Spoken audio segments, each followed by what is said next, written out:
Welcome back, guys. Today we'll be looking at Klondike Episode 2, and I know it's been a while, but I had to move back in to my dorm, and my dorm was pretty fucking noisy, but I did find this place. It's pretty quiet, and I'm able to use it. And it has a nice little echo in it a little bit. Anyway, let's go. Episode 2 of Klondike is a little bit different in tone. Last time it was nice and, upbeat, and it was more joyful until the very end, which was, from Bill's friend's death. However, in this one, it's a little bit more darker, judging by the tones of the characters and the palette of the setting around them. It's a lot drearier, wetter, it's a darker place, and it's a darker tone. And I would not like it in the past if, it didn't serve to the purpose of the story. However, in this particular case, it really does. It serves as a measure to the characters themselves of how they're struggling as they're trying to dig for this gold. And what's eating at them is nature and their instinct of killing each other for this plot of land that could potentially be worthless. The few characters that stood out to me in particular was Belinda and the Count, with her interactions between the two characters, especially when they're fighting over the gravesite. The gravesite served as a perfect example of basically money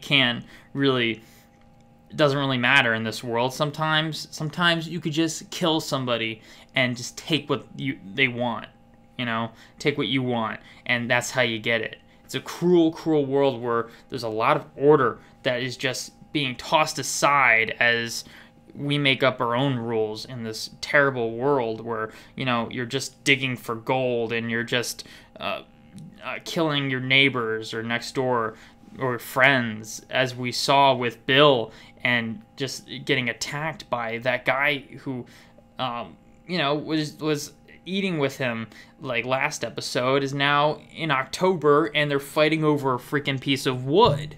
That just goes to show you that they're slowly succumbing to this dark evilness that's surrounding them, that the Count has been showing as his character through this whole entire thing, and that evil is just overwhelming and succumbing everyone basically in the basic sense.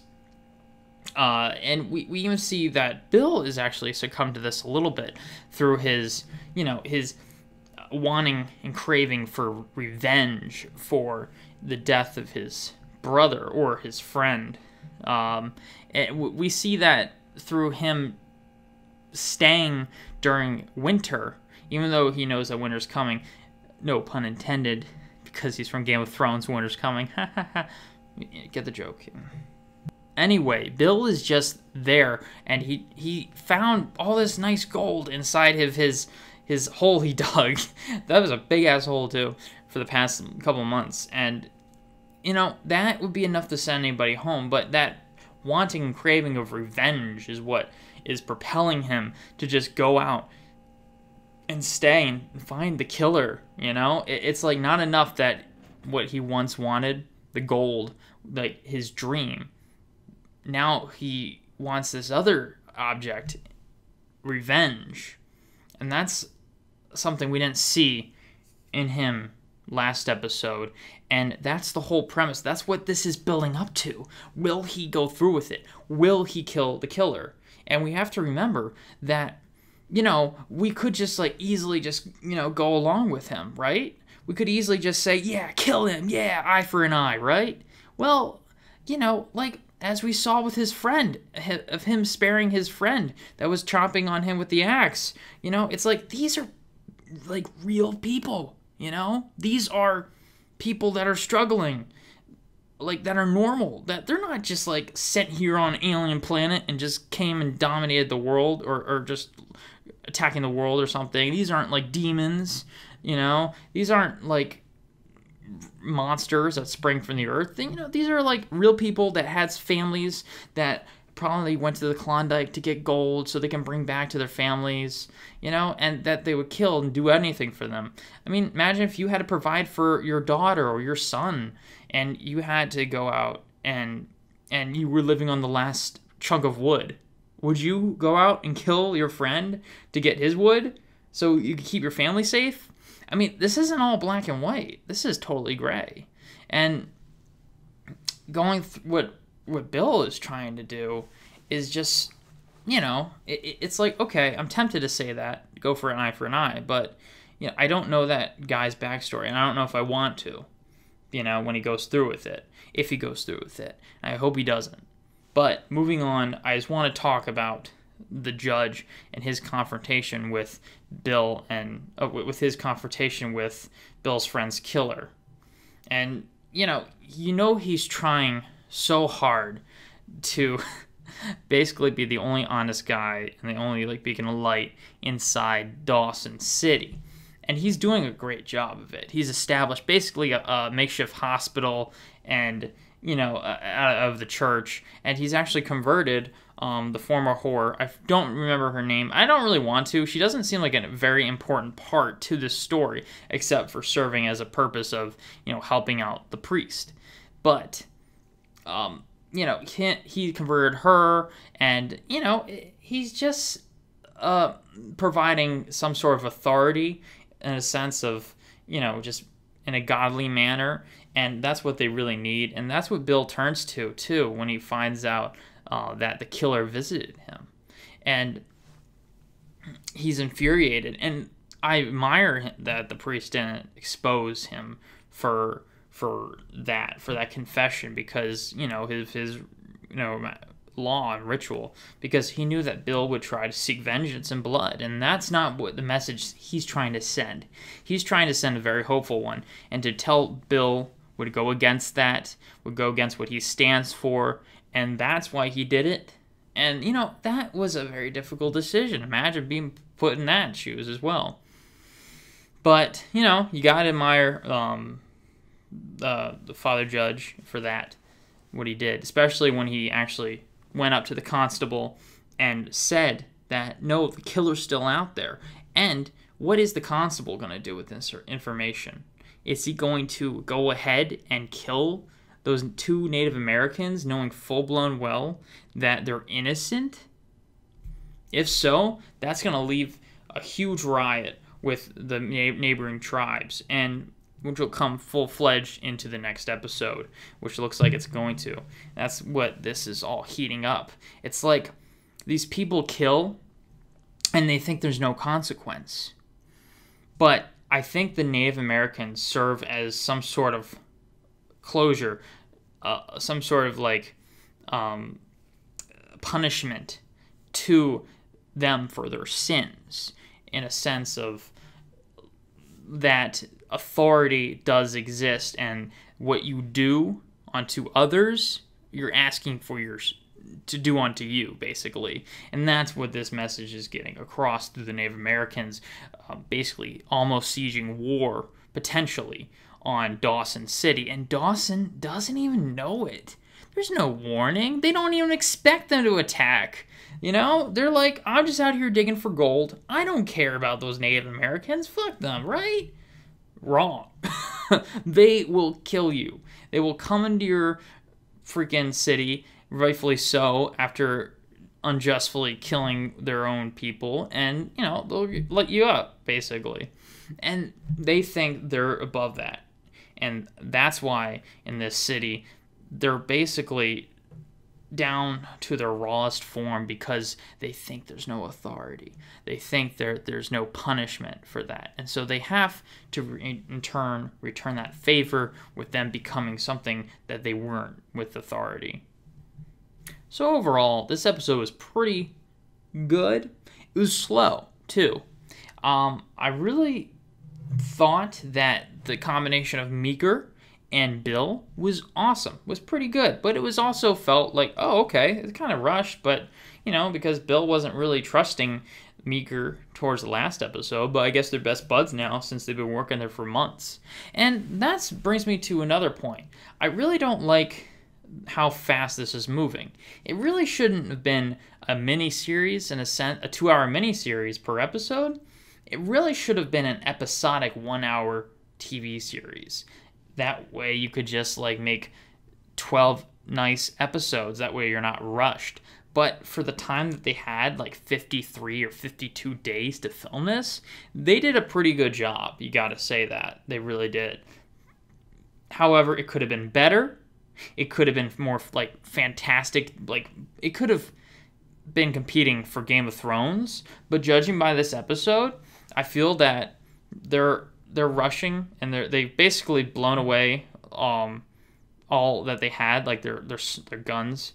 And you know, I feel like potential is lost with this acceleration of time and just only telling a one stagnant story, because I feel like there won't be a second season because they're rushing through so much. And that's a shame, because I really like Klondike and I really wish it could have been like Into the West or something like that. And Into the West, you know, that was its own thing. And this is its own thing, except a little bit shorter. But not really, because it's 2 hours long, which is a little unnecessary.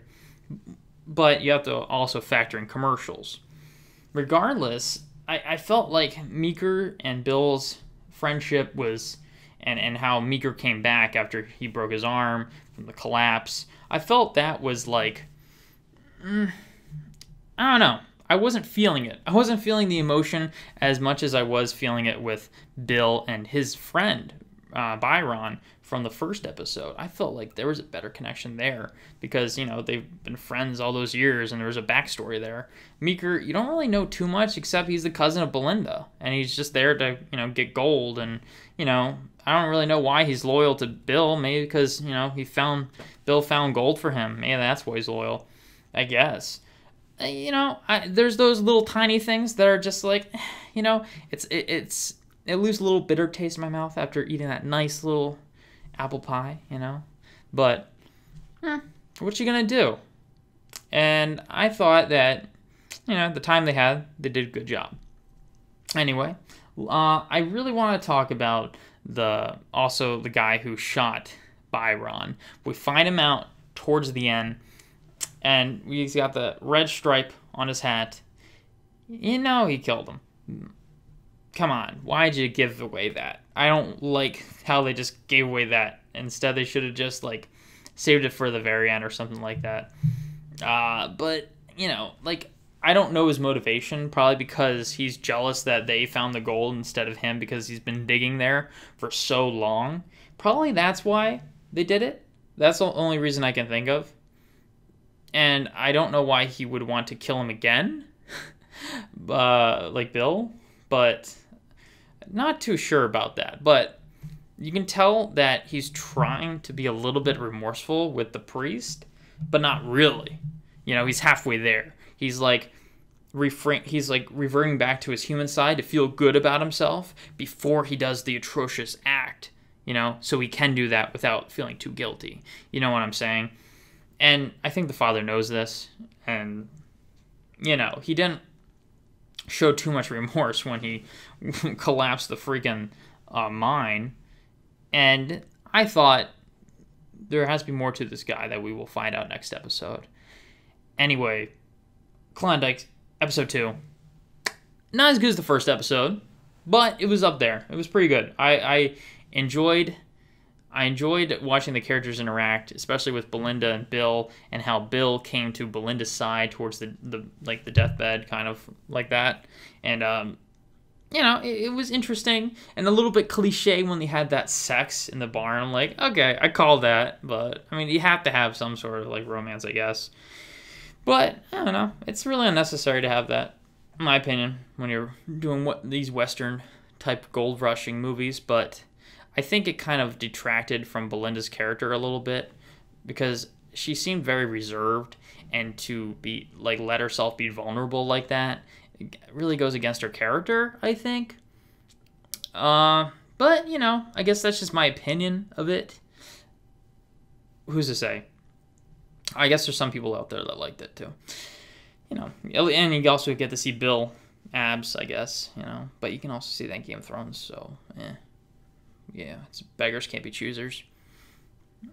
All right, I give this a 8 out of 10. You know, better than 7.5, better, not as good as a 8.5. But, you know, it's something. It's good. I liked it a lot. It was pretty good. I can't wait for the third episode, you know, and then it's going to be over. And then, you know, this good series, Discovery Channel is going to throw it away. You know, I guess it was just too expensive for them, but this is a very good attempt by Discovery, though, to just get their foot in the door. And that's what this series really serves more than ever, is them getting their foot in the door for this, like, scripted episode series, rather than just doing Deadliest Catch and Gold Rush. They're actually doing awesome, cool, quality stuff that History Channel should have been doing.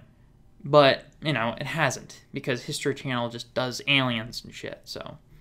Anyway, I've been rambling too much. You've been watching Summer Haze. I'll see you guys next time. Bye for now.